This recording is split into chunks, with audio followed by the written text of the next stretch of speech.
Now, medical research is yet to establish whether pregnant women with COVID-19 are at greater risk of becoming seriously ill than other healthy adults with the condition. But it is also worthy of note that the majority of pregnant women experience only mild or moderate cold and flu-like symptoms: cough, fever, shortness of breath, headache, loss or change to one's ability to smell or taste, among other things, some of which fall into the symptom category of other COVID-19 patients. But does COVID-19 pose a risk to the baby?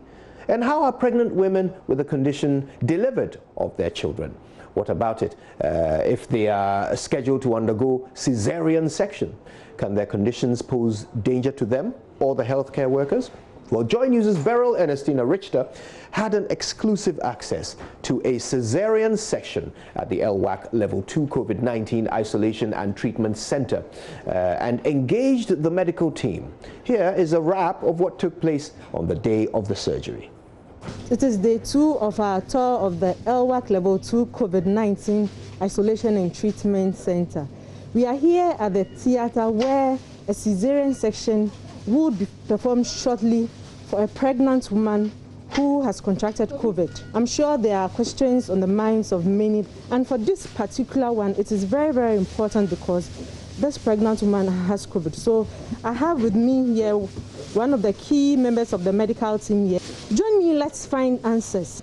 We are joined by Lieutenant Colonel Asare. Good morning. Good morning. Tell us what procedure this pregnant woman would be taken through. I'm asking this because we know it's in the minds of many that if a pregnant woman has COVID, would she go through the same processes a lady with no COVID would go through? Basically, we would first of all counsel her. Of course, she must be aware as to what she will be going through. This is a caesarean section. And then we will get an informed consent from her. And then once we get that informed consent from her, we will now get into the theater where you can see my team members are preparing. What does it all entail?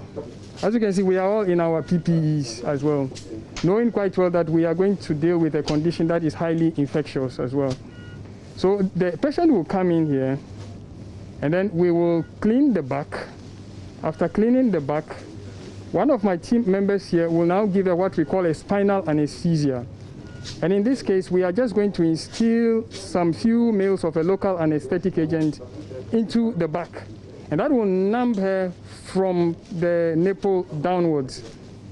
That will also facilitate us finishing with the surgery. After the surgery is done, she will then go to the ward, and then we will still continue from there. But then we have also prepared that should in case the spinal fails and we have to get into a general anesthesia, we have our anesthetic machine here. We are not only thinking about the mother, the baby is equally important. So we are equally ready as well. Once the baby is delivered and the baby will need any form of resuscitation, we would carry that out effectively.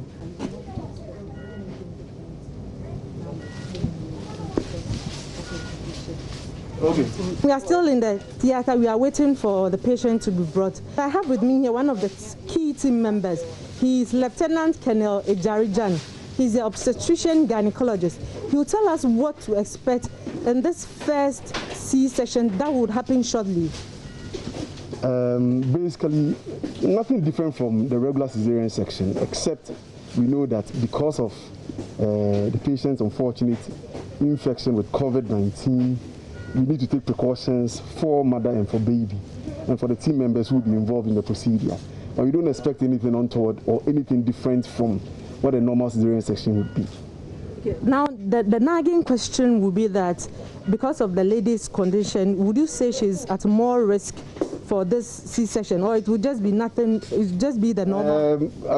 Based on what has happened elsewhere, there's no increased risk to the patient with respect to the procedure, but there are some unknowns. We don't know what the baby that is going to be born is exposed to within the environment in which we all are. Of course, all the team members are wearing full PPE, so we are protected, but we don't know the condition for the baby. But for the mother, we don't expect anything different from what the baseline risk is for patients who have had caesarean section. So what would happen to the baby once he or she is delivered?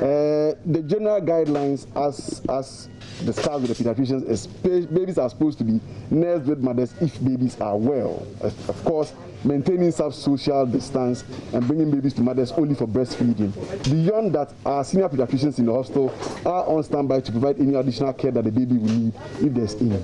Okay. So it's interesting to note, as Lieutenant Colonel Ejari said, the baby would still be kept here. And as he said, we shouldn't expect anything different. The only different thing is they are clothed in full PPE. So my team and I would still be hanging out shortly because I understand the patient is ready and should be brought in so that the surgery can start. And I must mention that we've tried to get the consent of the lady to interview, but she's declined.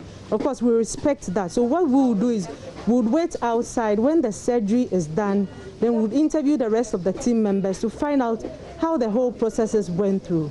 But we wish them all the best. So the surgery is over. It's few minutes after 1, and I have with me here the gentleman I interviewed early on in the theater, Lieutenant Colonel Ejari. He's an obstetrician gynecologist. He told us how the whole surgery went. Well done. Thank you very much. So generally, as said before, it went as planned. There was actually no any aberration from the normal. What we did was what we'd expect to do anywhere else. And as I said earlier on, except for the fact that the patient unfortunately has been tested COVID positive, there wasn't anything else that went. So how many minutes did this surgery last? Probably, how long did it last? So from the baby out and everything, so about an hour. Yeah, about an hour. So what's the sex of the baby? The baby's a boy. Well, the midwives are just supposed to receive the babies, clean up the baby. We had a pediatrician in there who has examined the baby. So they actually keep taking care of the baby. The baby is actually very well. Came out breathing, kicking and screaming. So the baby doesn't need anything special. And currently the baby is going to be roomed in with the mother throughout the period till the mother is discharged. So you just heard here Lieutenant Colonel Ejari. He just told us how the whole surgery went, and according to him, it was a successful surgery, and a baby boy has been delivered here. So this is the first baby boy delivered at the Elwak Level 2 Center? Yes, this is the first delivery done here, of any form. Wow. Thumbs up to your team, thumbs up to you. Continue with the good work. Yeah, quite an experience there, and we'll bring you more shortly. Let's have a look at the case count right now for COVID-19 here in Ghana.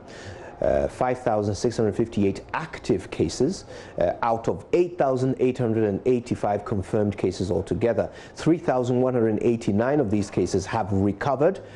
Sadly, we've lost 38, and the regional breakdowns continue with the Greater Accra region still in a substantial lead with 6,182. But that's followed closely by the Ashanti and Western regions, and then Central region, and the others follow. Central region, of course, starting to develop a number of hotspots, especially now with a number of healthcare workers being infected in that region. We'll be bringing you that story later.